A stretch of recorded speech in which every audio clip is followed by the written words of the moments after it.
You won the Nobel Prize for your work in contract theory. Can you tell me at all about what you think about smart contracts that we're seeing now?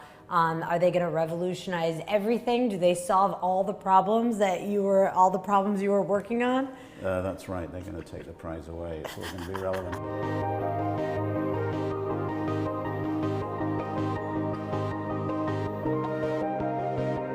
I must admit first that I know little about smart contracts. I'm trying to understand more about them, as I am about Bitcoin, blockchain, all the rest. It's all a bit mysterious. I'm doubtful that it's going to be a cure-all. I mean, it seems that for some things it could be quite useful because it can automate certain things.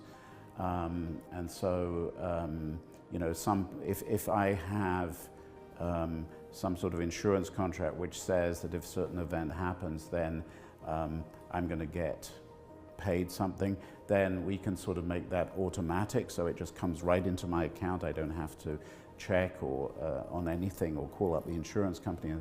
And maybe, yeah, so things like that can certainly help, but they're not going to solve the problem. Unfortunately, the problems I've been particularly concerned with are contracts that are written for the long term, and where people are in long-term relationships and economic relationships, and they're trying to anticipate what might happen in the future, which is very difficult to do, and write a contract which takes into account these eventualities.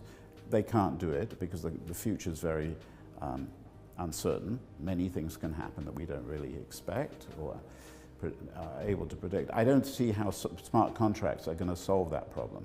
Or, to be more concrete, I mean, if we have a long-term economic relationship, I think it's important that we're on the same page, we understand each other. If something unexpected comes up, we have some reasonable way of dealing with it that makes us both comfortable, happy. I mean, that's much more about communication between us, I think, at the time we write the contract than it is about any sort of automated device. Can you give an example of the types of incomplete contracts and the bad incentives that those create? I use the example of a power plant that locates next to a coal mine and wants to use the coal to burn to make electricity.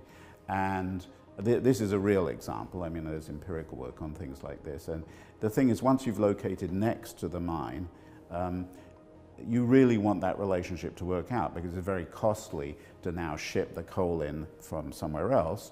But many things can happen during the course of this relationship. So just deciding ahead of time, you know, exactly what kind of coal, how much I should pay you and all that. Very difficult given that the world's going to be changing. New sources of energy, you know, solar power is going to come along and that's going to affect the industry. But we probably can't anticipate that and write that into the contract. And so later on we may get into some argument about I want a different kind of coal and the question is how much should I pay for it. And this can be, you know, costly, this kind of argument, and distort incentives. And yeah, I don't think it's smart, you know, I'd love to see a computer solve that problem, but I think we're some way away from that.